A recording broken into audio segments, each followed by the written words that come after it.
Bienvenido a La Trinchera, yo soy Cristian Sobrino y hoy en este episodio nos acompaña el monchosaurio más monchosaurio de todos los monchosaurios, el licenciado Ramón Rosario Cortés de Guaynabo. De Vega Baja. De Guaynabo. De Vega Baja. Mira, un placer estar aquí en tu episodio número 62. ¿Eso es así? Porque aquí se puede hablar mal y tú estás jodiendo, ¿no? Sí, está bien. Porque tú no tuviste la decencia de haberme invitado antes. Invitaste 61 personas antes que mi persona. Cuando si me hubieran preguntado que tú hacías un podcast, yo decía que estaba indeciso si era el 1 o el 2. Terminé siendo el número 62. No solamente eso, Iván fue el número 3. No, y entre otros especímenes que invitaste antes, como Félix Pérez. ¿Tú sabes?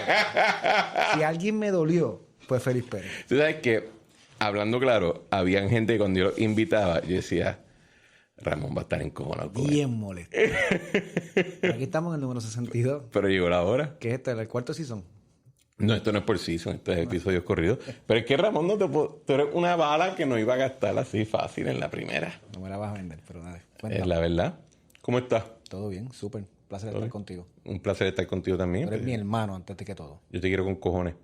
Y tengo que decir que yo creo que todos los que estamos en política y eso aprendemos de mucha gente, muchas cosas, pero yo creo que si yo hiciera una lista de mi 1, 2, 3, las 3 personas de quien más yo he aprendido, tú estás en esa lista. ¿De verdad? ¿Quiénes son los otros dos? ¿Cómo? ¿Quiénes son los otros dos? Elías está en la lista. Elías, sí, está en la lista. Una bestia en la política. Sí, el tercero no lo voy a decir. No lo va, no se puede decir. No se puede decir, no es de agrada, no es de ¿cómo te dice? No es San Polite Company. No es presentable en sociedad. No, pero definitivamente tú, y yo creo que especialmente cuando yo empecé en la administración, en términos de marcar el paso a veces, porque yo estaba yo era crudo en todo esto, pues tú eras como Tú eras como business, tú sabes, tú tienes una concesión, venías de las farmacéuticas, todo eso, venías de una concesión correcta, by the way, pero en la política algunas veces es un poquito distinto.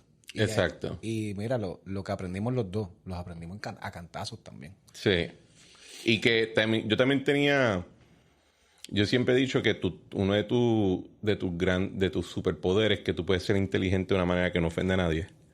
Porque no soy rough como tú. Versus yo que soy demasiado rough. Porque a ti te gusta decir a la gente que es bruta. No, a mí no me gusta. Pero lo tienes que decir. Es que a veces es necesario. Sí. Especialmente cuando el mundo está colapsándose a tu alrededor, ¿verdad? Fuerte.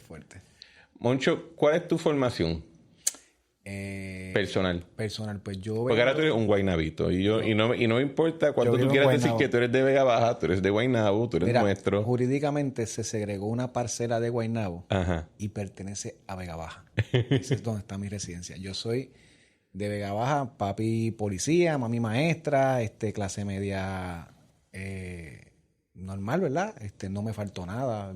Mis viejos los dos trabajaron duro. Yo era problemático en la escuela, problemático. Yo peleaba mucho. ¿Eras? Te podrás imaginar, pero ya no peleo porque no los puños.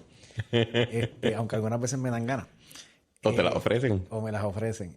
Y yo era problemático, mis papás hicieron un sacrificio, me pusieron en un colegio, no de esos colegios que tú estudiaste, como San Ignacio, que es un colegio, tiene sus quilates, ¿verdad? Estos colegios de clase media que... Luigi y los nenes irán para allá. ¿Para dónde? No, están en Marista. Los dos nenes están en Marista. Están en ruta. Me gusta esa concepción de la iglesia católica. Yo tuve esa experiencia, ¿verdad? En otros colegios. Y pues, mano, papi pasó dolores de cabeza conmigo. Yo sacaba siempre buenas notas, pero siempre estaba suspendido. En conducta. Me botaron de 3 colegios. Terminé en Santurce.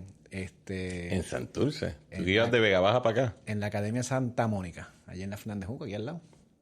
Terminé ahí el 4º año y me fui para bachillerato en la Universidad de Puerto Rico, Río Piedras, que para alguien como yo y para mi familia, eso fue, nosotros tuvimos el jorrón. Eso era lo más grande que había. La universidad, entré a la UPI de Río Piedras, eso era lo más grande.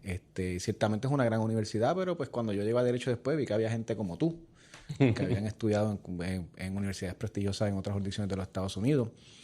Pero no me faltó nada, mano. Yo creo que aprendí lo que necesitaba y UPR Derecho que compartí contigo. Y después de ahí fui para el Tribunal Supremo Oficial Jurídico.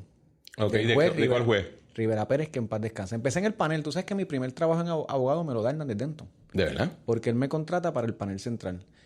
Obviamente, yo con un bagaje político sobre, porque mis papás en casa no se habla de política. ¿De verdad? O sea, tú piensas que esta Pero son fiebre mía- estadistas PNP como, son así PNP como nosotros, pero... Son PNP estadistas, pero en casa no se habla de política. O sea, no se habla de política. Tú le dices papi policía al fin, pues PNP, tú sabes. Pero en casa no se hablaba y se comía política. A mí me empezó a gustar de chiquito. ¿Cuándo? Bueno, yo te diría como sexto, séptimo grado. Te voy a hacer una anécdota. A mí en décimo grado, mi último suceso en el colegio de Vega Baja, Nuestra Señora de Rosario. Este profesor, a quien me lo he encontrado muchas veces, era joven, me tiene que llevar como 7, 8 años. Independentista, pero resabioso. Nos mandaba a estudiar biografía de líderes, próceres puertorriqueños. Albizus Campos, Corregel, una lista independentista. Entonces, cuando me da la de Corregel, que era como la quinta que nos daba, yo le dije que yo no iba a estudiar más ninguna hasta que no estuviéramos a Ferrer o a Barbosa. Esto es décimo grado. ¿Y lo hiciste por joder o por...? Termino cogiendo la biografía en un acto de inmadurez, pero tal vez un poco de protesta. Cogí la biografía y la tiré al inodoro de la escuela. Ese fue uno de los últimos incidentes por lo cual termino fuera de esa escuela. Claramente. Muchos años después terminé ese grado entregando trabajo. Y el profesor me mandó a leer Diálogo en el Limbo entre Pedro Albizus Campos y Luis Muñoz Marín, que le escribe Vázquez Quintana. Ok. Y ese es mi primer libro formal de historia política, es eso en décimo grado. Wow. Más allá de lo que uno conoce de historia, los libros de política ya pura.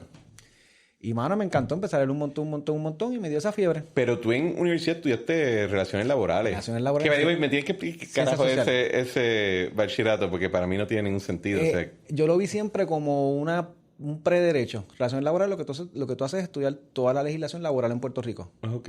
Y pues me fui con un buen trasfondo. Yo me gradué de Derecho. Voy al Supremo, a la panel central, después Rivera Pérez, que en paz descanse, después Martínez Torres. Voy a Fortaleza con Luis Fortuño. Cuando salgo, lo que me dedico es al derecho laboral principalmente. Pero tú eres litigante comercial, ¿no? Litigio puro, pero de hecho laboral es las divisiones que más litigan. Ok. O sea, el derecho Así laboral que la mayoría de tu trabajo en el tribunal es laboral. era laboral en aquel entonces. Ya no. Pues, sí, pues, llevo, pero no te diría que es el 50% de mi práctica. Volviendo a la época de Fortaleza, Luis Fortuño. Luis Fortuño. ¿Ese fue como tal tu primer trabajo político? ¿O tú habías estado en campaña anteriormente? Bueno, no, para la elección del 2008-2009 ayudé en algo en lo que era redacción de plataforma, me había logrado lograr, ¿verdad? Que me incluyeran a niveles bien bajos. Y después terminó en el Supremo por cosas de la vida. Gilberto Marzuach, que era el asesor legal principal, él ya sabía, yo no lo sabía, que se estaba retirada. Y pues pidió en el Tribunal Supremo una recomendación para alguien, para trabajar. Y así yo terminé en Fortaleza. O sea, yo llego a Fortaleza no por ningún otro contacto que no sea por mi trabajo en el Tribunal Supremo. Y terminé ahí, pues, terminé siendo asesor legal principal. Pero tú entras como asesor o como... Como asesor legal... tú eras sujeto de Gilberto. De Gilbert Marzuach. Yo era como... ¿Cómo le llaman eso? No era Era ni un deputy general counsel. Ni deputy, era uno Un más. associate. Éramos varios, un asociado. Ok. Un auxiliar. Marzuach, ¿dónde anda hoy en día? Él es presidente del Sagrado Corazón. Ok. Se metió a la academia allí. ¿Y le gusta? Ese es su mundo. La última vez que hablé te puedo decir que no se va de allí. Sí. Y la política, Gilbert, que de las personas más brillantes que yo conozco, de verdad que he conocido, un tipo bien inteligente. En cierta manera, en esto te lo puedo decir, te lo puedo comparar contigo. Al principio lo que pasa es que tú te adaptaste. Son apáticos a la política, porque no lo entienden, no conciben como 2 más 2 es 4, la línea más recta entre 2 puntos es una línea recta. O sea, son unas personas así. Sí. Y no es así, en política no es así. Del A al B no es la línea más recta, que uno se tiene que irte por el lado. y por eso tuvo muchos problemas. En algún momento aspiró al Tribunal Supremo, o lo consideraron para el Tribunal Supremo, tuvo problemas políticos para ese nombramiento, no se terminó dando. Y se fue a la academia, que yo creo que es donde pertenece, de verdad. Y en términos de... Pero el trabajo legal como tal, en eso sí era un monstruo, ¿no? Gilbert, sí. Buenísimo, Gilbert. Gilbert, la gente no sabe, pero Gilbert para la administración de Pedro Rosselló, Gilbert es el abogado que argumenta el caso de los vales educativos en el Tribunal Supremo. Un Tribunal Supremo apático, terminó pasándole el rolo, pero trabajó en McConnell en aquel entonces. Y un abogado bien reconocido en lo que hacía él, ¿verdad? Ya cuando tú estás como asesor político en Fortaleza y tú fuiste abogado y trabajaste un montón de dependencias distintas en el gobierno, te das cuenta que además del derecho hay un elemento político que no puedes separar porque no vas a hacer nada. Explícate eso un poco más, porque yo creo que todo el mundo que te escucha en radio, tú siempre te tiras esta frase. Yo entiendo eso, pero en lo político. Entonces, lo práctico no hay break. Bueno, la cuestión es que a mí a veces Y te tengo que decir que cuando teníamos estos debates en Fortaleza y tú tirabas esa línea, yo te quería romper la cara. Sí. Y era porque, ¿verdad? Yo creo que hay una línea entre qué es... Vamos a quitarnos esta pendeja de lo correcto, pero hay una línea de lo que es, ok, esto es una estupidez. O sea, tratar esto es suicidio. Ajá. Versus, ok, esto quizás va a ser difícil, pero hay que tratarlo porque es lo correcto, ¿verdad? Entonces, porque quizás es lo que entendemos que es lo correcto. Te voy a dar un ejemplo contigo de las dos. Ok. Contigo, que te involucra a ti, en cierta manera. La privatización de energía eléctrica. Sí. Oye, para los de Lutier, los que nos escuchan, el 90% de que eso se lograra se dio gracias a Cristian Sobrino. Para que lo sepan. El otro día yo y 2 o 3 más. Pero realmente fue algo que era lo correcto a nivel de gobierno. Uh-huh. Pero se hizo en un momento donde políticamente era correcto. ¿Verdad? Luis Fortuño, yo estuve en la administración de Luis Fortuño, lo más que hablamos era de darle una generación a un ente privado. Jamás se planteó privatizar la distribución y transmisión. Jamás. Políticamente eso hubiera sido un suicidio. Punto. Bueno, en aquella elección no firmarle un convenio que no se podía pagar fue, en cierta manera, hasta suicidio político. Sí, fue yo creo que fue uno de los tajos de los 100 que lo sangraron. Y al final, la OTIEL amenazó con parar y todo. Parar y pararon, de hecho. Sí. Y pararon. Y Alejandro García Padilla se metió en la huelga y todo diciendo que le iba a dar el convenio. No se los dio, porque no se lo podía dar. Pero ese momento todavía no estaba el Puerto Rico, nuestra política, ávidos a hablar de eso. Nosotros lo hicimos unos años después y era hasta políticamente simpático. Bueno, ganábamos puntos cada vez que lo hablábamos. Todos los números indicaban que ya la gente estaba cansada de energía eléctrica. Sí. Y a lo que te quiero decir, eso es un ejemplo. Te voy a dar otro ejemplo. Cuando a tu gobernador y a mi gobernador Ricardo Rosselló le dio... Con la ley 80. Fíjate, pero en esa, el problema fue más político interno, que no se pudo mover en el Senado, pero se aprobó en la Cámara. Sí. Y eso no fue un suicidio político. Tú no veías a la gente... ley 80 al final es una mesada. Es una licencia para despedirte. Yo no lo vi así, pero si recuerdas, los consorcios municipales. Yo estaba en contra. Todo el mundo. Esto lo digo yo con Ricardo Rosselló a broma y hasta los otros días. Cada vez que ve algo me lo envía. Y cada vez que me lo envía me dan ganas de decirle, y estabas mal entonces, estás mal hoy. Pero ¿sabes qué? Es correcto pensar, cuando Ricardo Rosselló lo discutía 2017-2018, que en Puerto Rico había que cambiar la forma en que los municipios se administraban. Porque venía una quiebra, ya todos sabíamos que venía unos planes fiscales, que los 350 millones de pesos que se le daban a los municipios, eso no iba a ser así. ¿Cómo tú lograbas que ellos hicieran economías de escala, maximizaran a través de consorcios? No era eliminar el municipio, porque la gente dice, vamos a consolar el municipio. No digas eso, porque a mi Vega Baja no lo van a consolar con nadie. Por más racional que yo sea. Y que tú puedes reorganizar las lineecitas en el mapa, pero la gente sigue siendo la gente que está allí. Imagínate. Y va a requerir los mismos servicios y contrario a lo que la gente piensa, la vasta mayoría del dinero se va en servicio directo. O sea, el nivel de grasa es bien reducido. Y en el caso de los municipios, cuando Ricardo Rosselló quería hablar de eso, que la gente confundía lo que eran los consorcios municipales o los counties con lo que es consolidación de municipios y una clase política, los alcaldes, todos de tu partido, que no iban a querer, y obviamente legisladores que se iban a unir a eso, porque son sus alcaldes también, que se iban a oponer a eso, Puerto Rico no está listo. No estaba listo entonces para esa discusión. Y lo que yo le decía un poco a Ricardo Rosselló, eso va a caer por su peso. Yo le decía, y está cayendo por su peso ahora. Cuando los municipios no tengan chavo porque son fiscalmente inviables para funcionar, pues ahí se podrán dar los diálogos de los consorcios, de cómo maximizo, de cómo busco ahorro. Y eso es lo que está pasando ahora, porque políticamente no estaba maduro cuando Ricardo Rosselló lo propuso, by the way, que era lo correcto. Y de hecho hubiera resuelto el problema que tenemos hoy en gran parte. Yo no creo que hubiese resuelto, pero eso os debate para otra cosa. Sí, lo debato con él después otro día, pero ¿cómo tú comparas ambas fortalezas? Porque yo creo que yo solamente conozco a 2 personas que estuvieron en las dos, Falfo y tú, ¿verdad? Sí. ¿Me puedo decir Philip? Philip estuvo en las Philip dos. Mesa también no estuvo en las dos. Yo pensaba que él era fiscal. No, él fue fiscal 2012.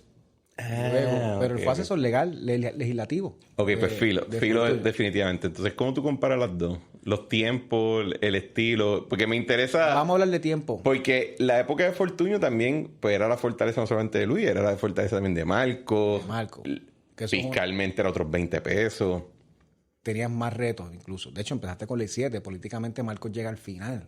Fíjate que Marcos llega A final del primer año, ¿no? Marco llega al final del primer año y se va cuando ya empieza la campaña dura, que ahí es que entra Miguel Romero. Vamos a hablar de tiempos. Okay. De tiempos, ¿verdad? Yo estaba recién casado, ¿verdad? Yo me había casado en el 2009, estaba recién casado. Mi hermano, los pings, eso eran los BlackBerry, la gente lo olvida. Pero los BlackBerry. Antes eran los BlackBerry. ¿Qué será la película de BlackBerry? El ping. Sí.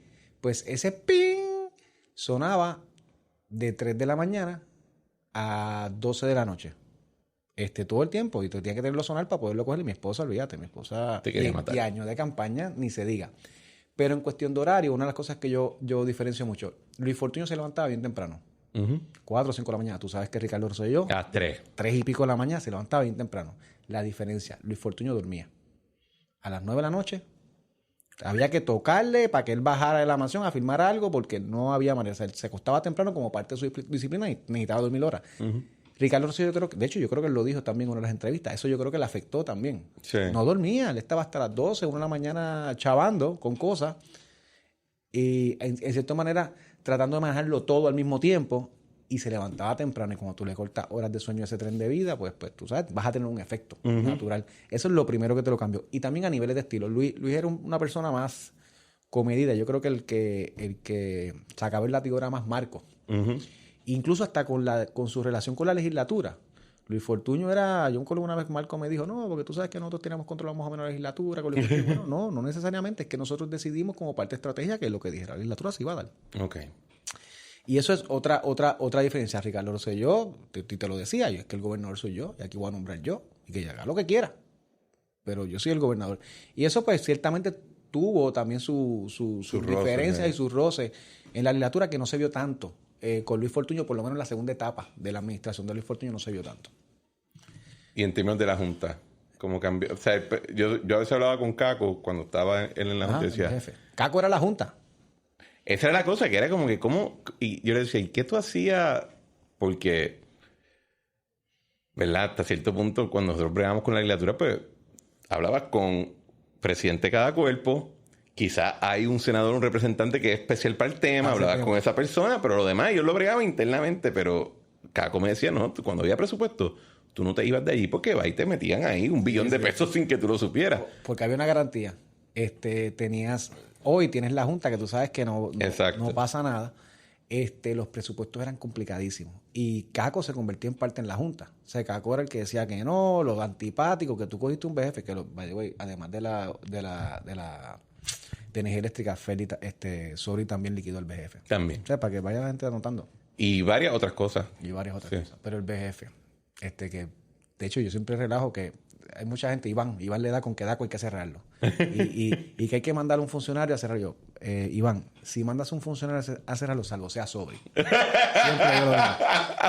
Cuando llega allí, la oficina es grande. Sí. Y también hay un conference en todas que tienen la oficina de su exsecretario y presidente. Entonces, si tú cierras eso, ¿dónde está tu foto? ¿Me entiendes lo que te digo? Entonces, tú no puedes mandar a nadie a hacer ninguna agencia porque se van a acostumbrar y le van a coger cariño a la señora mayor del café también. ¿Cómo va a esa señora sin trabajo? Salvo seas un tipo despiadado, cojonudo, por decirlo de alguna forma, como Sobrino, que lo mandaron para el BF y lo liquidó y era como que Sobrino, liquida lo más suave. No era avanza, era Sobrino, coge lo más suave, liquida esto suave. En términos de por lo menos cómo se desarrollaba política pública, porque yo extraño el día de hoy las tertulias mañaneras. A mí me encantaba eso, porque éramos una salta de hijos de la gran puta que estábamos todos metidos en un mismo cuarto. Eso dice Sandra Rodríguez Coto. Que se cae en la madre la pendeja esa, pero no, eso es una difamadora que se vaya para el carajo. Esa mujer publicó una noticia cuando tú y yo no podíamos hablar porque estábamos todos en nuestro mini exilio, ¿verdad? De que yo había intervenido en ACES cuando yo en mi vida había tocado el edificio una vez, de que yo había quitado medicina a pacientes de hepatitis C. Sí, eso es enfermo. O sea, yo no había tocado el tema. Eso es enfermo. Todo porque yo había trabajado un par de años antes en una farmacéutica donde había hacer medicamentos. Yo no tuve nada que ver con eso. Y ella se lo inventó y lo publicó y decían que yo era un asesino y toda la culpa de esa estúpida. Se caga en la madre que la parió. Es enfermiza. Sí. Cuéntame. Volviendo. El proceso para elaborar política pública en la época de Fortuño, ¿cómo era Pues- versus la nuestra? Pues tú sabes que lo de las reuniones de por la mañana era bastante similar. Sí. ¿A qué hora nosotros nos reuníamos con Ricky? Nosotros éramos como a la... Bueno, habían dos reuniones. Estaba la que era como a las 7 Ajá. y después estaba la de las 9. La de las 9. Pues la de las 7, pues más o menos era igual. Era a las 7 de la mañana con Luis Fortuño. Estaba Marcos, Miguel Romero, ¿verdad? Miguel Romero está ya haciendo el pase de batón con la Secretaría de la Gobernación, Kenneth McClinton, Carlos Rodríguez, el gobernador, Teruca, Tere, que eran las personas de confianza de su oficina. Y, mano, se hacía un ejercicio más o menos igual. El issue del día, lo mismo que hacíamos el issue del día, como lo vamos a atacar, que tenemos, proyección, bastante organizado en una época donde la velocidad no era tan rápida. O sea, tú piensas que no es tanto. O sea, Luis Fortuño terminó siendo el gobernador en el 2012. Ricardo Rosselló empieza en el 2017, está hablando de 5 años. Pero la velocidad de las noticias en esos 5 años, del cielo a la tierra. Un issue con Luis Fortuño, un issue no te explotaba por las redes sociales, por darte un ejemplo. No, de hecho, ahí No fue te que explotaba. empieza la dinámica. Ahí es que empieza. No te explota, tú monitoreabas los principales medios noticiosos y verificabas por dónde iba la cosa y dónde iba el hecho y te daba tiempo a atenderlo. De hecho, y como dependía del medio, también tú tenías un aviso porque usualmente el medio te pregunta. Ujú. Pero cuando te explota por las redes sociales nadie te Nadie pregunta. sabe. Muchas veces es verdad, otras veces son mentiras y la velocidad es pero exponencial. Además de que cuando un hecho te explota por las redes sociales, como no tiene una competencia, por dar un ejemplo, si Vocero saca una noticia en exclusiva, es difícil que el Nuevo Día la siga porque estaría siguiendo lo de un competidor. Lo mismo con televisión. Una entrevista que hace Guapa TV, es difícil que Telemundo, Tele11 la coja como parte de su noticia porque es una entrevista que hizo otro canal competidor. Pero es En una redes dinámica- sociales, eso no existe. En redes sociales te va a explotar y la va a recoger todo el mundo porque no hay esa marca. Pero esa dinámica es de aquí. Porque a nivel nacional eso no es así. Pero tú ves a CNN cogiendo una entrevista de Fox. Sí. Sí. No Para tripeársela, para criticarla, por para eso, lo que sea, pero sí la coge. Pero aquí... Y si hay uno rompe noticias, todos los demás salen corriendo porque dicen, espera, si este está rompiendo una noticia y yo no la tengo, nadie me ve a mí. Pero y aquí también pasa esa parte, pero la buscas con otro feed. O sea, explotó un escándalo de sobrino. Pues yo busco cómo... ¿Cuál? ¿Cuál de todos? Ajá. Busco cómo preguntarte a ti para hacer mi propio feed, pero tú la puedes controlar bastante porque siguen siendo medios. En redes sociales te va a explotar un video en redes sociales y lo va a recoger todos los medios porque no hay esa pertenencia de marca. La cojo y la reporto. Y pues la velocidad es otra cosa. Entonces, ya esto de levantarte a las 5 de la mañana a ver qué es el periódico, con qué viene para tú prepararte, ¿no? Ya tú a las 12 de la noche, 1 de la mañana tienes que tener esto ready. Es complicado, pero sí, eso es parte. En términos de tu experiencia mediática, porque te convertiste en un talking head, Bien brutal, ¿verdad? ¿de dónde salió eso? Mano, te tengo que decir que no sé. ¿Cómo que no sabes? No, bueno, yo con Luis Fortuño... No traiga el Te voy a dar. la falsa humildad jibarita esta de... No sé, te voy a explicar mis razones. A mí siempre me ha gustado hablar. No shit. Y tú lo sabes, Ajá, ¿verdad? claro, Que hablo hasta sí. por los codos y hablo. Fíjate, me gusta hablar. Ajá. De hecho, por hablar me metí en un problema. Sí, y por escribir. Y ese tema no vamos a llegar. Mira, ¿Qué sabía? qué sucio es. Bueno, no más que yo. Con Luis Fortuño yo no tenía una posición de speaker. O sea, yo no era portavoz. No, yo exacto. era tribunales, pero hacía mucho comunicado y talking points o bullet para el gobernador. Desde ahí fue que empecé a trabajar con un candidato particular con los debates. Ujú. O sea, literalmente los debates se hacen mocks, ¿verdad? Sí, sí, Montan los uno debates practica. y una persona monta preguntas de esto y yo empecé a participar ahí. Esa fue mi inicio con las comunicaciones. Luego de eso vienen las campañas. Viene la campaña de Pedro Pierluisi, donde yo estaba director de plataforma de Pedro Pierluisi y tú estabas con Ricardo Rosselló, el plan. Que después te implementaste, güey. Que después me tocó escribir gran parte después, porque no había tan plan, no esa. Bueno, la parte mía estaba. La parte tuya está. Y muchas otras estaban. Y pues empecé a trabajar con la parte de las campañas, que es muchas comunicaciones. Tú has trabajado muchas comunicaciones. Sí. La parte de campaña es puramente comunicación. Pero, por ejemplo, si alguien me dice dónde tú empezaste, yo diría, pues yo empecé con Ramón. Ajá, pues yo empecé... Y después tú tenías un programa de radio, caballo, o sea... Después mi invento con Iván, que te escuché hoy, te escuché en tu programa hoy, que estabas hablando cuando tú ibas con la guayabera. Exacto. Que, by the way, vienes de Guayabera. Para los que no saben, cada vez que tú escuchas un viernes en Guayabera allí, eso no le decía a nadie hace 15 años. Por lo menos que yo lo escuchara, Escuela de Derecho. ¿Tú empezaste con esto en la Escuela de Derecho? Yo empecé esto ya en Abby, cuando En estaba en Abby, sí. Por eso, pues, exacto, un poco después. Un poco después. Y vienes de Guayabera, hasta que llegó al gobierno que el gobernador se ponía una guayabera los viernes. Y hoy se las pone también. Y hoy se las pone el gobernador. Ahora, igual en la emisora de radio que estaba con Iván, que ahí empiezo yo.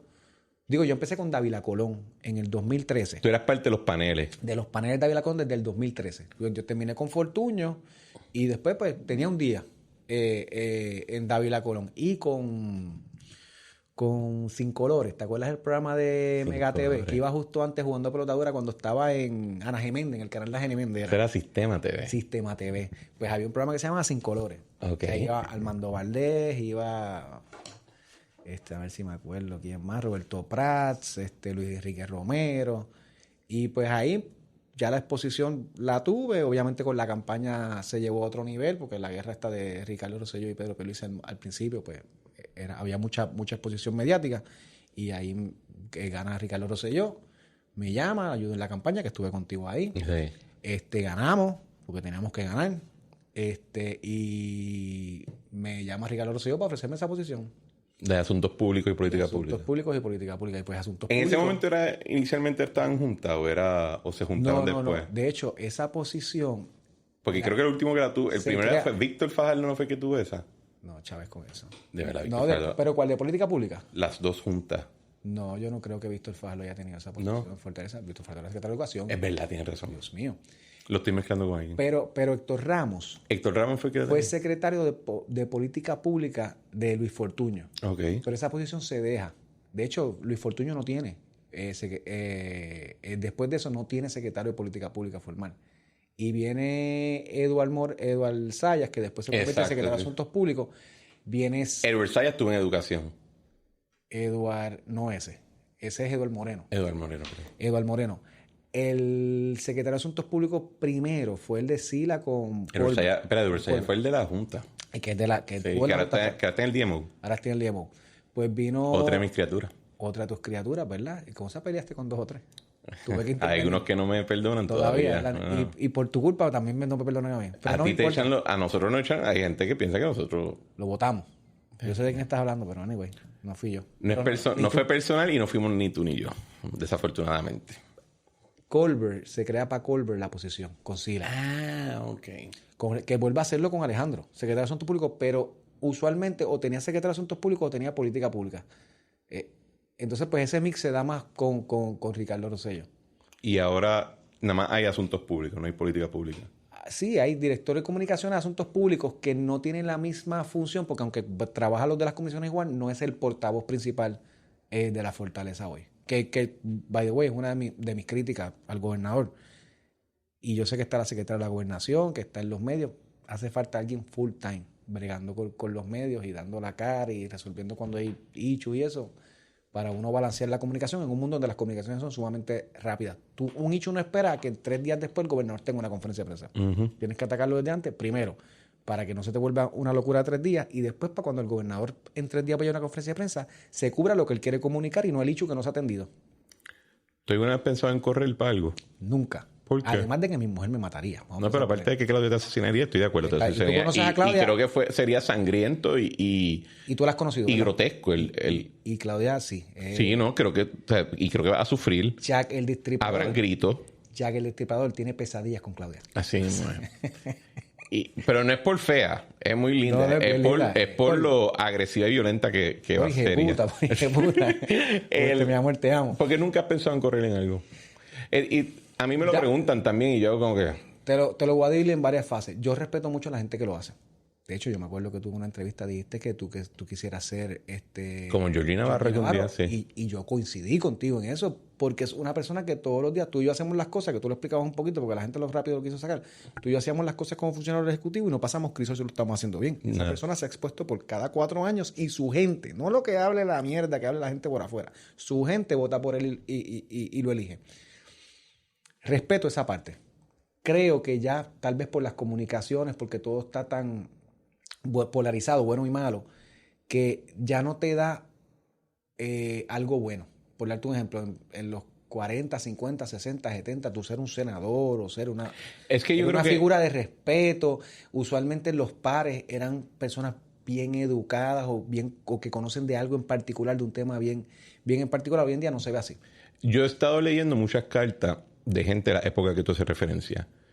Y yo creo que, ¿verdad? Si esa gente de alguna manera pueden mirar a través de un televisor el futuro, ellos cogerían a personas como tú, como Elías, como Mercadel, Falfo, yo, etcétera. O sea, todo el Anthony, etcétera. Toda la gente que estamos de alguna manera en el Metidos, pero no... y que somos mediáticos, pero no corremos. Y ellos dirían, ustedes son unos irresponsables, no tienen dedicación, por lo cual no tenemos que escuchar nada que ustedes digan. Versus hoy en día donde muchos de nosotros a veces tenemos más influencia, incluso hablando, que cuando estábamos necesariamente dentro de algunos asuntos. Te doy un ejemplo en el PIB, Luis Enrique Romero.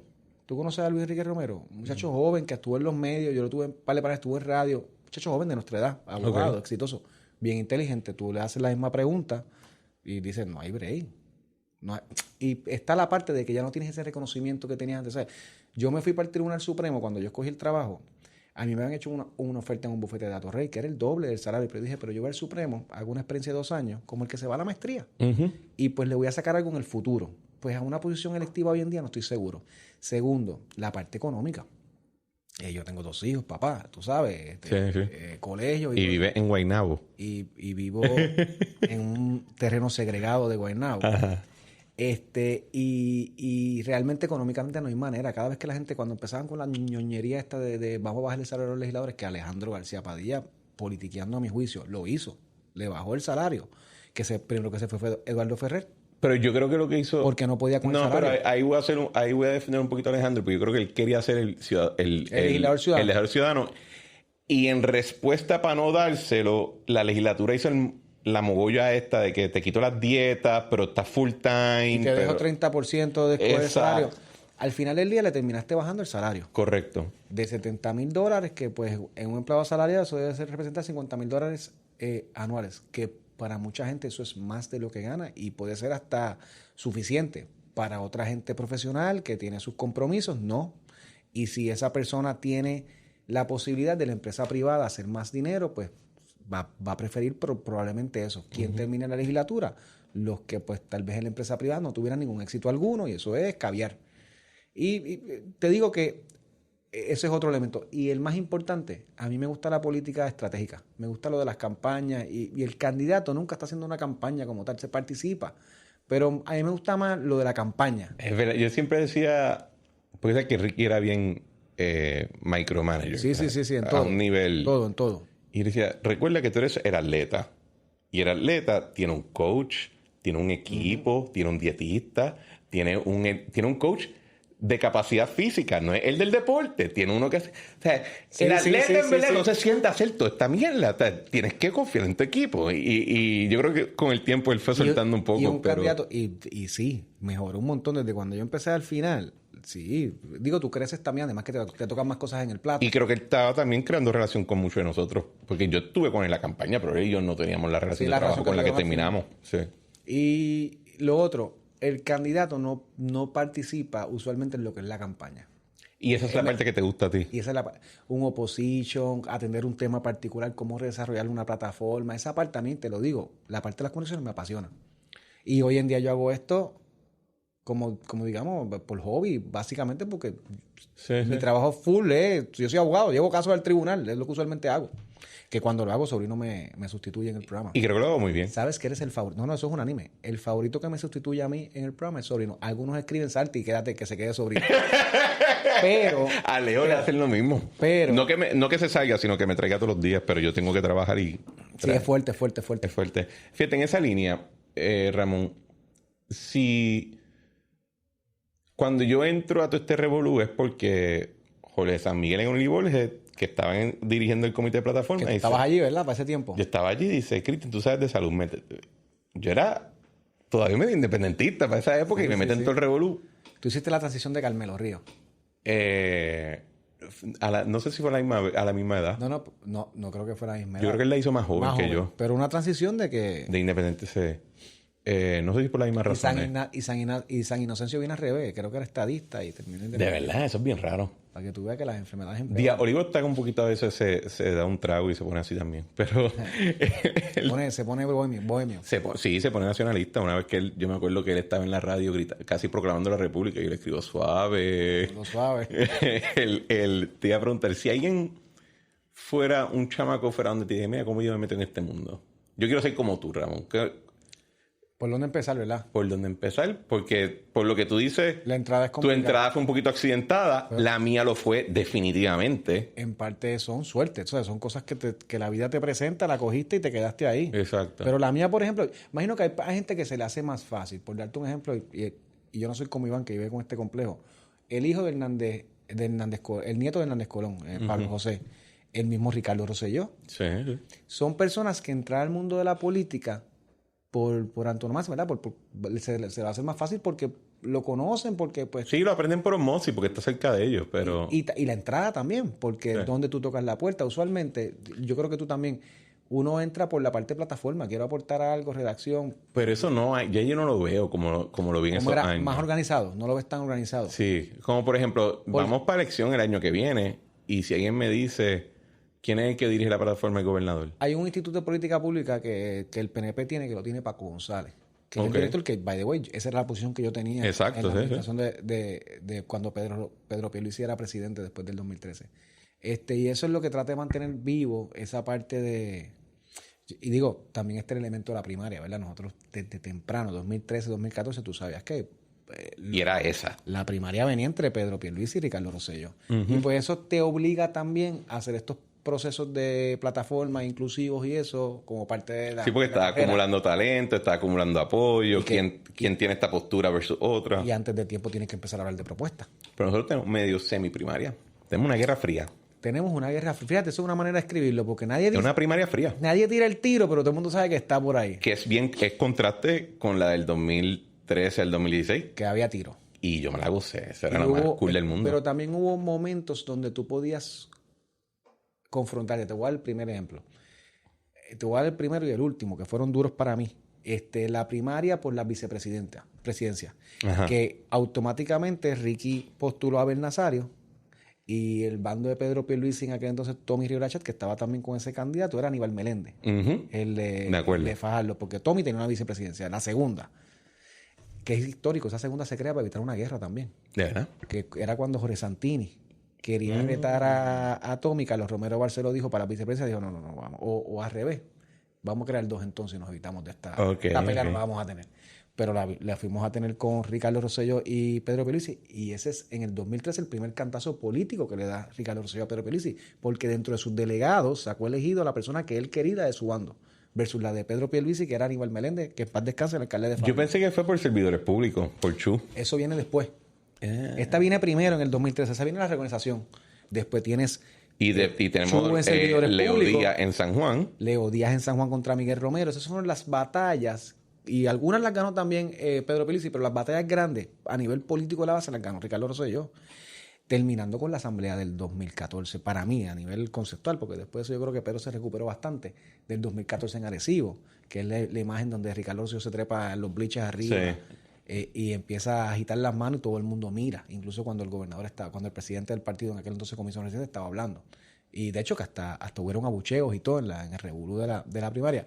Y son cosas que a nivel de proyección, de confrontación inmediata, tú siempre supiste que viene una primaria por ahí. Ujú. Con Jennifer González no pasa porque no ha habido, las vicepresidencias no hubo, retuvieron las vicepresidencias a Tommy Fue y pro Johnny. forma, exacto. Pro forma. Donde pudo haber una lucha y no la hubo era cuando Pedro Pierluisi dijo que Jackie iba para mujeres. Ujú. No hubo lucha. Cuando Pedro Pierluisi escogió a Jaimito para presidente de servidores públicos, no hubo lucha. Ok. No ha habido esa confrontación de que tú quieras pero yo quiero aquel. Vamos a medirnos con la base. ¿Verdad? Ok. Que tampoco eso es determinante, pero sí es un medidor certero, bueno, un medidor de cómo va la cosa a nivel de la base. Y no ha habido esa pelea. Yo soy de los que pienso, y lo digo hoy de nuevo, yo creo que el PNP no va a tener primaria. De verdad. A esta etapa. A esta etapa yo pienso que el PNP no va a tener, me puedo equivocar, pienso que el PNP no va a tener primaria, que la comisionada revalidará, el gobernador revalidará sin oposición, y que mirando para el 2028 la candidata más certera para ser gobernadora, porque Pedro Pierluisi ya ha dicho que no va a correr más allá del 2028, sería la comisionada residente, que es la que está en la posición ideal, ¿verdad?, para esa posición. En ese escenario, el PNP habría gobernado sin interrupción desde el 2009, perdón, desde el 2016, 16-17. si descuenta los 4 años de Alejandro, pues empiezas Sí. desde Fortuño y tuviste un interreino, ¿verdad? O algo así como...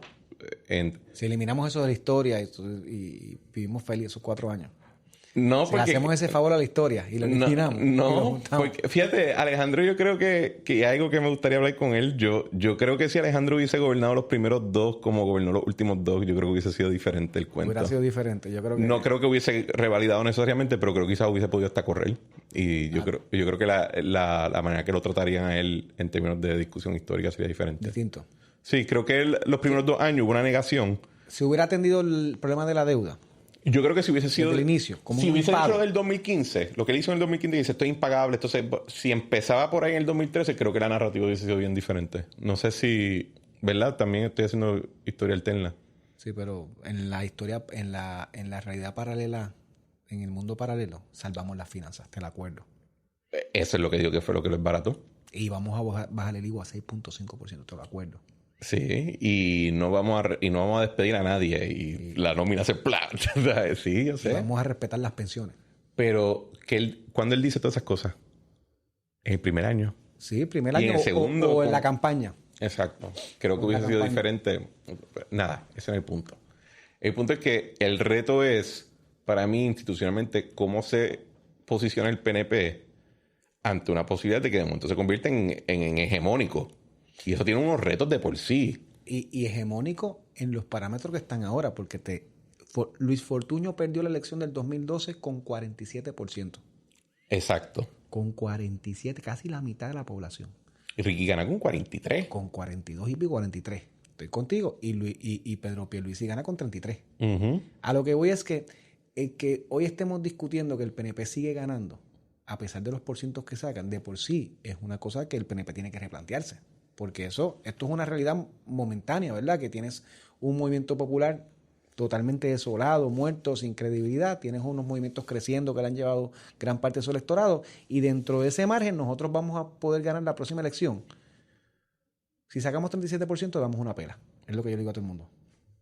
Sobre el panorama electoral está único. Si el PNP saca 37%, da una pela. Eso es bueno en el momento, ¿verdad? En lo inmediato, la próxima elección, pero es malo mirando al PNP como marca de cara al futuro. Así que si nosotros sacamos 37%, que es lo que nosotros debemos apostar, ganamos, pero no resolvemos el problema del PNP. ¿Tú no lo crees- condenamos. ¿Tú no crees que va a haber que lo que pasó en el 2020 fue un fluke y que hasta cierto punto las aguas se nivelan donde el PPD o el PNP si ganan es con 40 o un poquito por encima? Como la de Ricky. Yo creo que eso va a ser un elemento. Y yo soy de los que digo, la gente no lo cree, que Victoria Ciudadana y el PIB no van a tener los porcientos que tuvieron antes. Yo estoy de acuerdo contigo. Yo eso lo pienso. Eso no quiere decir que tienes un Partido Popular en una realidad Igual. igual.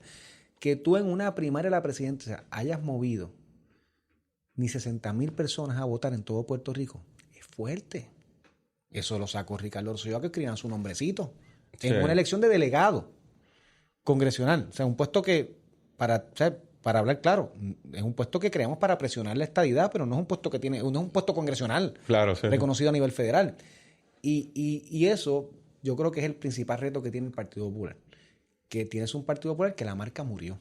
Y el PNP, aunque la marca no ha muerto porque sigue ganando, si no hace un cambio drástico, vamos a terminar ahí. ¿Y cómo cómo sería ese cambio?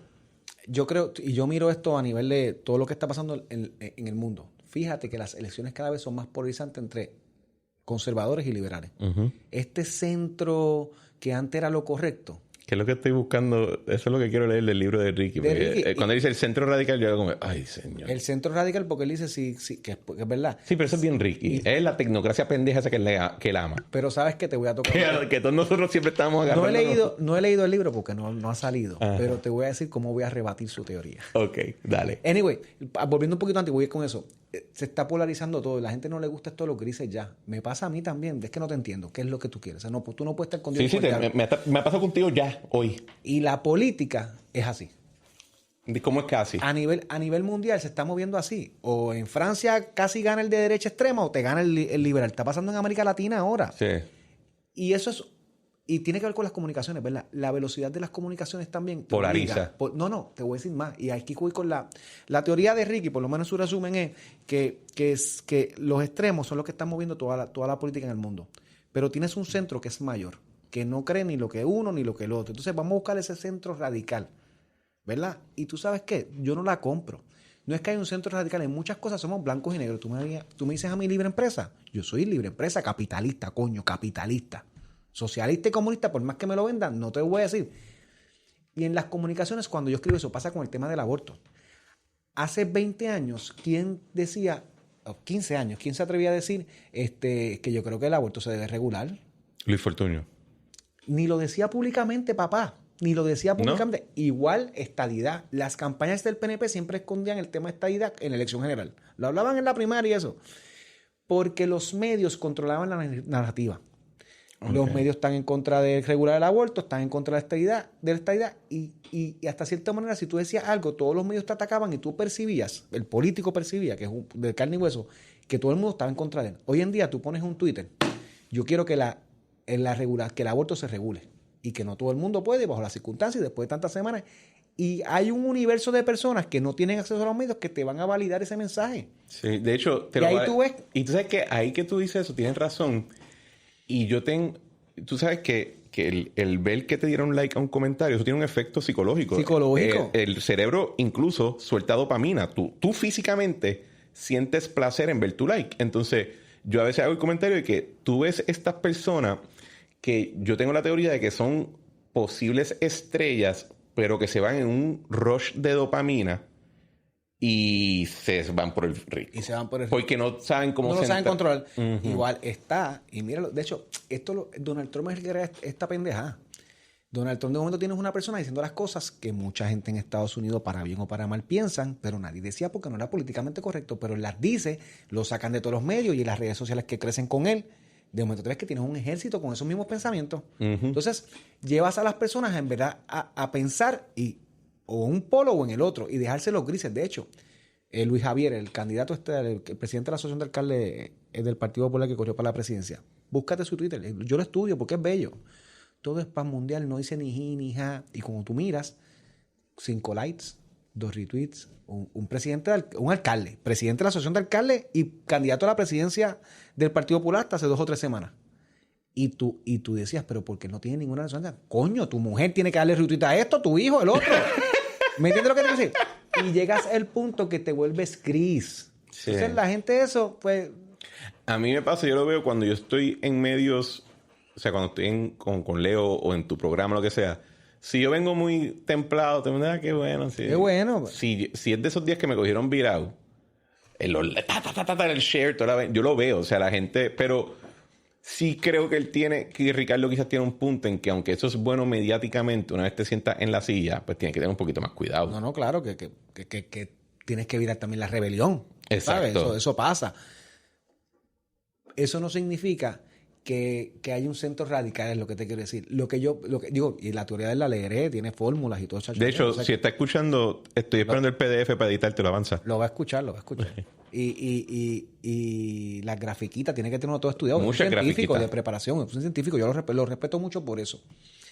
Eso no quiere decir que yo no creo que haya algo así como un centro radical que está loco por explotar. Sí. Hay una mayoría silente. Yo lo que veo es que hay muchas personas hoy que están dispuestas a tomar posiciones. Porque al final del día, la última elección que en Puerto Rico se dividió, derecha e izquierda, y esto te lo quería amarrar con el PNP, porque yo creo que el PNP tiene que moverse, ¿verdad? En estos temas puntuales, a un lado.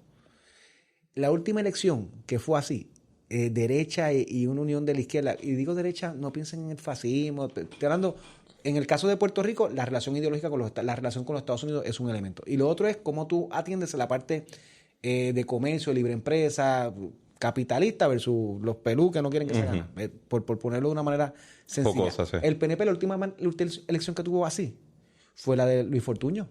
47% de la gente votó por ese republicano malo, ¿verdad? Como lo quieren pintar. Sí. Luis Fortuño y Alejandro García Padilla fue el último candidato a la gobernación del Partido Popular que pudo convencer a la izquierda a darle un voto para evitar el malo. Bueno, yo siempre hago el ejemplo, y está bien por la cabeza, pero hay una columna de Benjamín Torres Gotay que dice, es que Alejandro García Padilla es el líder de la oposición con O mayúscula. Ajá. Porque no era el partido, era la oposición. Él. Y tiene razón.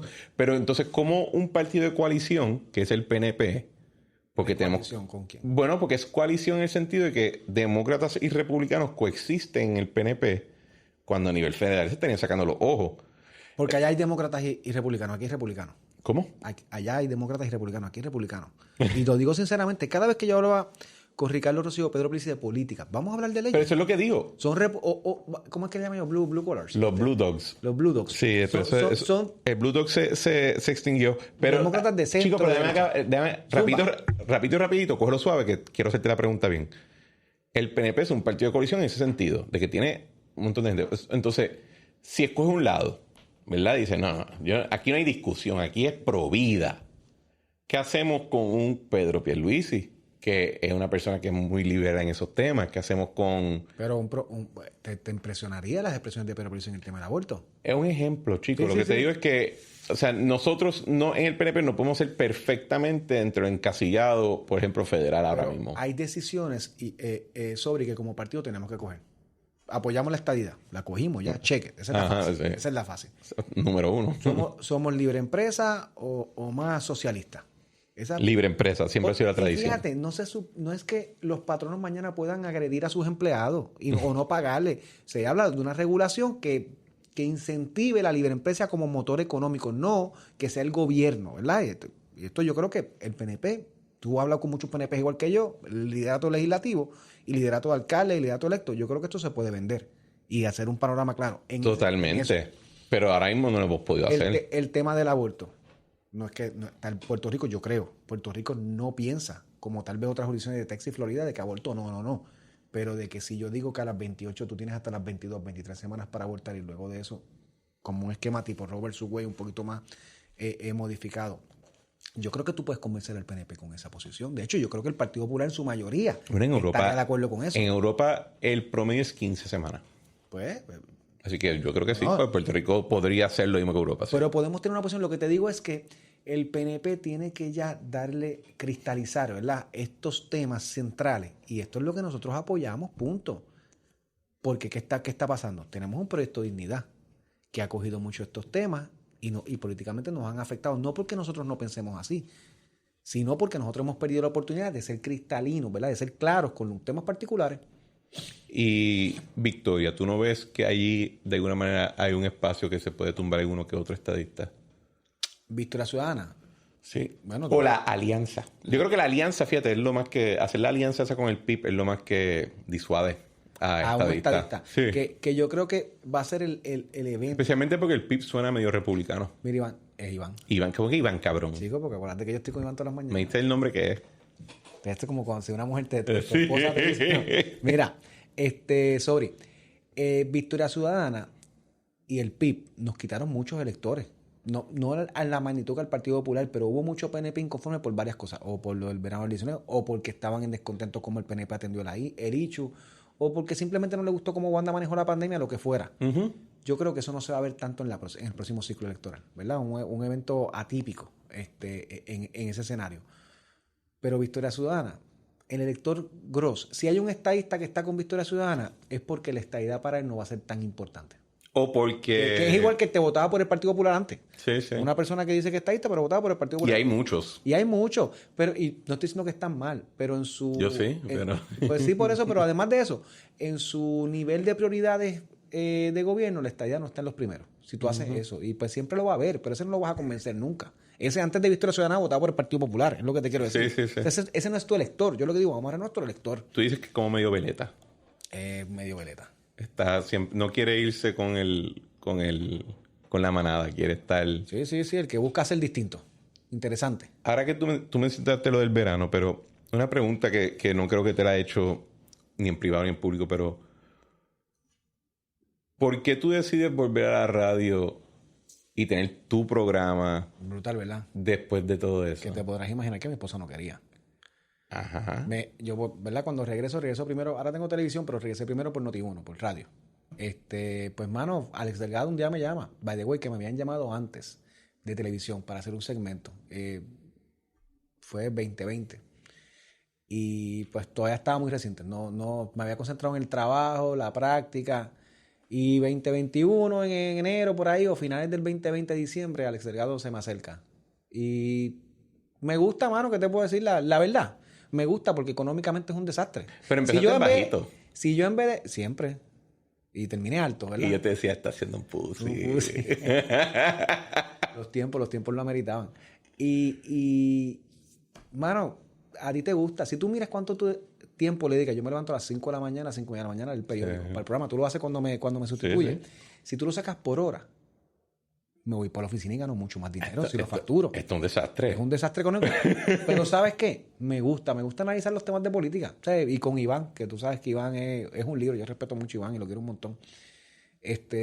Mano, te digo que salgo del programa algunas veces más que otras, pero casi siempre. Contento con que hice algo. ¿Tú sientes alguna responsabilidad particular por tener el micrófono al frente? Hay algo que te lo digo yo, por ejemplo. Sí. A mí a veces me asusta la idea de que yo diga algo de una manera descuidada y deseduque o le cause una impresión incorrecta a alguien. No, coincido. Y esa yo la guardo siempre. De hecho, yo la guardo más que tú y que Iván. Sí. O sea, la de cuidarme al hablar y qué digo, cómo se puede interpretar, tal vez hasta por los cantazos. Sí. La hago, que somos distintos cuando hablamos fuera, pero yo creo que eso le pasa a todo el mundo. Populares o PNP o no afiliados que tienen un micrófono, tú hablas con ellos fuera del micrófono y hablan totalmente distinto. Sí, pero yo creo que tú y yo no somos tan distintos. Yo creo que el que habla con nosotros por ahí es la persona que ven en la radio o en el podcast. Sí, pero uno se cuida también. Es evidente, pues, tal vez la palabra mala, tú dejar algo que si no lo clarificas se puede interpretar distinto. Ese cuidado siempre lo tiene. La posición mía de si eso está bien o mal, pues yo la digo más cuidada en radio, la digo con palabras malas fuera de radio, pero sigue siendo más o menos la misma. ¿Qué te puedo decir? Pero en términos de, por ejemplo, esto yo se lo pregunté a Dávila Colón cuando estaba en el programa, que hay un elemento de política que es como lucha libre. Se están dando cantazos. Ajá. Y duele. Y de vez en cuando uno se rompe el cuello. Pero en realidad hay un elemento teatral de todo esto, ¿verdad? Y hay un script. Ajá, pero muchos de nosotros cuando salimos de este tipo de escenario, pues después nos damos los palos con panas y hay populares, independentistas y de todo, ¿verdad? Lo hacemos cada rato. Y lo que resentimos quizá un poco a Manuel Natal y a ese grupo es como que, ¿pero por qué ustedes no siguieron el juego? O sea, se fueron muy en serio, ¿verdad? Es como el que se da un cantazo en el juego de baloncesto improvisado. Manuel Natal es de tu clase, ¿no? Una clase abajo. Un año menor. Yo creo que es un año menor. Pero en la escuela de Derecho... 2 años menor. En la escuela de Derecho no era así. No. Ni hablaba. Es que cuando él empezó no era así. Ni hablaba. A lo que voy, no todo el mundo, a ver cómo lo digo, ¿verdad? No todo el mundo maneja el poder o la fama igual. Pues Manuel Natal salió electo en una primaria donde se ganó el gobernador de Puerto Rico. Y no todo el mundo tiene la madurez, no tiene que ver con edad, porque hay gente que no la coge nunca, o gente que joven la coge, para manejar eso. Y yo creo que eso fue lo que le pasó a Manuel Natal. Pero en términos de crear ese conflicto entre la audiencia y el público, que quizás no tiene que estar ahí. ¿Cómo? Porque yo genuinamente no creo que ni tú ni yo odiamos a los populares. Pero, exacto, ¿verdad? Pero y es así recíproco. Yo juego baloncesto todos los jueves y eso claro, más de la mitad son populares. Pero como en los programas, cuando estamos en radio, somos tan fogosos, da la impresión. Entonces, a mí me preocupa que otra gente diga, no, hay que matar a esos tipos. Como que, guys, yo no me pienso. No, pero yo cuando lo hablo, lo pienso. Digo, también te tengo que decir que hay programas, ¿verdad? Hay dinámicas y dinámicas. Yo estoy con Iván. Tal vez tú escuchas otra dinámica de 2 legisladores o 2 alcaldes, pues tal vez va a ser distinta, ¿me entiendes? Más confrontacional. Yo trato de, pues, uno opina. Y lo que hablamos ahorita un poquito, esto es así, pero esto es política. Y en política yo hasta justifico las acciones que tú dices deben estar mal, pero va a ser así. No es que es así aquí, es que es así a nivel nacional, es así en China, en Jamaica, en todos lados. Hablando de eso, tú tenías una frase cuando estábamos en Fortaleza que era ¿quién va a demandar? ¿Quién va a demandar? Explica la frase un poco. Es que esa es buena, esa es buena. Y Sobri, que es legal, tú sabes. Sobri algunas veces hacen algo... voy a dar ejemplo clásico, un ejemplo. Vamos a darle $1,000 a los maestros ahora en estas navidades porque nos sobraron chavos de nómina y no los vamos a perder. Y Sobri te puede hacer un planteamiento que tiene 7 bufetes allí que cobran a $1,000 la hora.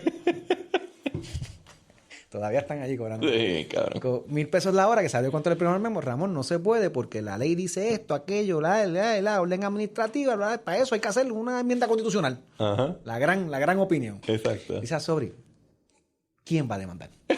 Cuando yo le dé... para que te invaliden una acción gubernamental hay que ir a un tribunal. ¿Verdad que sí? Vamos para allá. Sí. Y un tribunal tiene que decir que eso está mal. Y que hubo una controversia. Sobre quién carajo va a demandar $1,000 a los maestros. Nadie, olvídate de eso. Anúncialo. Anúncialo ahí. Ya salió el comunicado Si de hay una prensa. interpretación legal que podemos amarrarnos, nos amarramos. Eso no va a impugnar nadie. Esa filosofía. Y te debo decir que de todas tus vainas, esa es la que a mí más me ha impactado. Porque yo hubo un momento donde yo pensaba que el futuro era reanimar la legislatura y volver a un ordenamiento de peso, contrapeso, etc. Y ya hoy en día yo estoy un poquito más radical en que yo pienso que Hoy en día no existe eso. el ejecutivo es el ejecutivo y hay que quizás tener obviamente algún tipo de contrapeso y eso, pero no te preocupa que se acostumbre demasiado, porque en parte la quiebra sale De acciones irresponsables. y del quién Pero va a demandar. Pero sobre no, legisladas. No, pero no solamente legisladas. Por ejemplo, y hago el ejemplo que yo siempre digo, el caso del cuando Hernández Colón aprueba sus presupuestos desbalanceados a finales de los 80, que Cucuza gana, demanda, y el tribunal dice, no, es que tú no tienes standing, aquí nadie puede demandar por el tema. Entonces, el tribunal básicamente dijo, ¿quién va a demandar? ¿Quién va a demandar? No hay alguien con un daño, ¿verdad? Y de ahí comienza, ¿verdad? Y entonces esa bola de nieve empieza a crecer. Pero y también en otras acciones legislativas legisladas perfectamente que cogimos prestado para gastos operacionales. ¿Y quién va a demandar? ¿Y quién va a demandar? Para lo bueno y para lo malo, como todo en la vida. ¿Y cuál hay contrapeso, mucho? ¿En cuál? ¿En ¿En eso? $1,000 de los maestros? No, ¿en quién va a demandar? Yo supongo que cuando haya una acción gubernamental que afecte realmente un sector, tú lo pasa todos los días, demanda.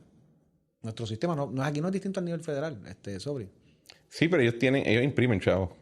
Ellos imprimen. Y tienen bombas nucleares para que se ponga fresco. Nosotros no. Nosotros no. Pero aquí estamos. Saliendo de la quiebra, los números de desempleo en los más bajos de la historia, las proyecciones económicas cada vez más te dan la razón a ti. ¿Cómo? Que las proyecciones económicas cada vez te dan más la razón a ti. Sí. Y especialmente en la parte de las pensiones. Y en la parte de las pensiones. Que ese cuento después lo hacemos otro día. Última pregunta. Con esta te voy. Que sé que está ocupado. Dijiste ahorita que tienes algo en la oficina. Y esta es una parte que llama Pedro Pierluisi 2016 versus Pedro Pierluisi 2020. ¿Cuál te gustaba más? 2020. 2020, a mí también. ¿Por qué? ¿Sabes qué? Yo creo que en el 2016... En el 2013, ¿verdad? 2013, esa carrera del 2016. La parte de la campaña política, primero era más joven, pero la parte de la campaña política no la cogí en serio nunca. O se tardó. ¿No le gustaba? A él y a muchos. No, la parte de que si Ricardo Rosselló iba a una primaria o no, pues esa parte no se cogió con seriedad, ¿verdad? El del 2020 lo vi más activo, además de más maduro también con los temas. Y tal vez cosas que tú hacías en tu primera campaña política que le dabas a X sector, al sector religioso. Le pasó a Ricardo Rosselló también. Sí, sí. Cosas que o tú no creías o que tú no vas a cumplir. Y eso tiene el efecto doble en contra, ¿verdad? Porque tras que no lo crees, no lo cumples. Y pues vas a tener a todo el mundo con coraje. Hoy tienes un Pedro Pierluisi, yo creo que mucho más maduro en ese ambiente. No soy yo, no voy a decir. De hecho, yo tengo diferencias con él de abismales en muchísimas cosas. Las colegiaciones compulsorias. ¿Él cree en ella? Yo no creo que crea, pero no sé si cree como política pública, que es lo correcto, pero dentro de la campaña escuchó unos argumentos de ciertos colegios y determinó que esos colegios, pues que el Estado no debería procurar su invalidación. Y tú te podrás imaginar que yo estoy en desacuerdo con él. Tú tienes una industria ya montado con esto. Mi misión de vida es descolegiar. Todo. Hasta los nenes los voy a descolegiar. ¿Vale? Y quiere hacer una asociación para todo. Para todo. Y que sea voluntario, y que quiera estar y que no esté, no esté. Pero Pedro en esas cosas dice, esta era mi visión y la dije, yo no la voy a cambiar. Político no, olvídate de eso. Y eso, en parte, es madurez también. ¿Y en el 2024 cómo tú crees que va a ser? Después de 4 años de gobierno. Tú sabes que sería interesante, yo creo que sería la primera vez en mucho tiempo, yo no sé cuál sería la última, porque hasta Pedro Rosselló, yo digo que Pedro Rosselló no corrió en el 2000 por las circunstancias, ¿verdad? Hubo casos federales. Pero sería el cuatrienio que desde el principio el gobernante sabe que no va a la reelección. Pasa mucho a nivel federal porque no pueden correr más de 8 años. Pero en Puerto Rico podrían estar 40. Pues en Estados Unidos hay una prohibición, ¿verdad? Que no puedes correr más de 40. La enmienda, sí. Pero a nivel de Puerto Rico no. Entonces, por eso no es normal ver, aunque sea en segundo término, como fue Hernández Colón o Pedro Rosselló, un gobernante que entra en segundo término sabiendo que se va a ir. Que es lame duck. Que es lame duck. Que eso es bueno y malo. Lame dog porque la palabra lame dog porque la gente piensa que tú no cuentas ni pa' pul ni pa' van y no te hacen caso. Pero también tienes una oportunidad de hacer todos los cambios que tú quieras porque ya no estás pensando en la elección. Cada vez que tú escuchas a alguien cuando anuncia que no va a correr Sila y Alejandro García Padilla porque querían dedicarse a hacer cosas, no me gusta, pues políticamente no eran viables. Pero yo creo que te das cuenta, y esto se lo digo a todo el mundo que siempre dice, no, porque yo voy a gobernar como si no fuera a seguir para la reelección para hacer las decisiones que se tengan en tu mente. Pero eso es embuste. Pero que pronto te das cuenta que el gobernador más poderoso, no toma las decisiones solo. Y tienes unos sectores alrededor. Y si de momento tú lo que estás diciendo es que yo estoy con las granadas amarrar el pecho suicida, pues adivina que no todo el mundo está en ese y no todo el mundo que es político y no político. Te dice, espera, suicídate tú, caballo. Yo todavía tengo ambiciones. Yo tengo... Y habrá un legislador que diga, no, papá, yo no. Pero a nivel yo tengo planes hacia el futuro. A nivel ejecutivo pudiste haber hecho muchas cosas sin tener que afectar a otro político electo o que vaya Quizás, sí. A Wanda Vázquez, ¿qué era lo que se aplaudía a Wanda Vázquez cuando anunciaron? Que no iba a correr y que iba a hacer política. Lo mío no es la política. Sí. Lo mío no es la política. De hecho, no le gustaba ni la estadidad al principio. y todo el mundo le respiró eso y hasta lo vio con buenos ojos. Yo lo vi con buenos ojos. De hecho, el primer anuncio que yo puedo estar en desacuerdo o en acuerdo, cuando ya dice que va a coger el plan de la Junta para reducir las pensiones 8.5%, tú puedes decir, esto es una locura política, pero tienes que reconocerle que está actuando pensando en lo que ella cree que está bien y no en la elección, con el efecto político. Y esas cosas yo creo que la gente la vio con buenos ojos, pero lo que yo le decía a todo el mundo, esto lo relajaba con el mundo, hasta que tú llegas allá a Fortaleza, tú estuviste allí conmigo. Y te comes los huevos florentinos. Papá, baja la terracita arriba, ¿te acuerdas la terracita arriba? Sí. Y marcas el botoncito, el teléfono, el 0, y pides la limonada. La jodida limonada de Fortaleza es buena. Sí, pero los huevos florentinos son mejores. Entonces después de un momento tenías al juez, a Rivero allí, y con esa limonada. ¿Cuándo que nosotros nos vamos para dónde, puñeta? que para Cagua, ¿para dónde? Montellero, yo no sé. Por allá sí. Que para Cagua, yo me voy, tú estás loca, mi. Esto está chulo. Conta correr, cállate la boca. Mira el atardecer. Y para Wanda mismo, tú sabes, la limonada es buena, coño, es buena. Sí, es verdad. Hay algo de eso. Pero yo no creo que yo creo que no serías efectivo de la misma manera. No le dan caso. Si él entra diciendo ya que no va a correr para el segundo. No, al revés, yo creo que él debe entrar y decir, no sé, estoy joven. Estoy saludable. Fíjate, me siento vigoroso. Pero pues, tú sabes, eso tienes que balancearlo con que... Claro, otra gente va a estar en fila diciendo, no, papá, yo también estoy joven y vigoroso. Yo también estoy joven y te quiero matar. Exacto. Bueno, Moncho, gracias. Te quiero, Sobri. Y yo a ti, papá. El número 62. Esa no fuiste mi maestro. No te la voy... Tú en mí, muchísimas cosas.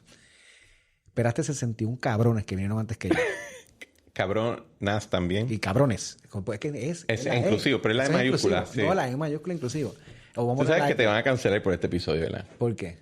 Porque te has zafado 2 o 3 veces. No, pero dije lo que... Yo soy incancelable, tú no. Tú tienes cosas que cancelar. Pero anyway, Phil, Sobri, no te voy a perdonar que... No soy Philip, porque tú me sigues confundiendo con otros machos. Está fuerte, mano. Estoy celoso. ¿Estás celoso? Sí. Sabes que me alegro. Porque así estuve yo por 62 ocasiones de este podcast que históricamente siempre le doy retweet, lo sigo. Es verdad, tú eres de los que más me apoyan. Antes de irnos, ¿cuántas veces a ti se te han quejado del podcast mío? Al principio, ¿verdad? Yo creo que sí. ¿Sabes qué? Que es que tú hiciste una marca. Al principio no es normal ver un podcast que lo tienen otros sectores políticos en Puerto Rico. Y tú decir, este es Sobri, republicano, PNP, clavo pasado, lo que tú digas. Y tú empezaste a invitar personas de otros sectores políticos. Y al principio eso tal vez no gusta, pero ya es una parte de la marca. Sí, de hecho, aquí Proyecto Dignidad anunció que hay primaria. Danora lo dijo, sí. El episodio pasado. Porque fue primero que yo también. Está cagado. Ya. Espera, te quiero. Me tienes que invitar a ver el whisky después que lo vi ahí, pero no... ¿Qué programa? Dale plug a tus programas. ¿Cómo? Plugs a tus programas. Noti1, que Sobri va muchísimas veces. Tengo juicio 31 de mayo, 1 y 2 de junio. Cuadramos. Te toca, miércoles a viernes. Cuadramos. Noti1, de 8 de la mañana a 9 de la mañana con Iván Rivera. Y estoy los miércoles en un segmento del comentario de la tarde en Tele 11. A las 5:25 de la tarde usualmente pasa en las noticias. Excelente, Moncho. Gracias mil. Te quiero. Y a todos los que nos han estado sintonizando, este ha sido otro episodio de La Trinchera. Como siempre le pedimos que se suscriban en su plataforma preferida. En Apple Podcast dejan 5 estrellas con reviews positivos. En Spotify 5 estrellas. Y pueden dejarnos saber lo que piensan comentando en la sección de Q&A debajo de cada episodio. Y como siempre le pedimos que lo compartan con sus familiares, con sus amistades, con sus compañeros de trabajo, incluso con todo el mundo que les caiga mal, excepto Sandra Rodríguez Coto, esa no. Y que siempre damos gracias a Eric Harper por nuestra música Spirit of España y a Claudia Rosario por nuestro arte. Nos vemos en la próxima.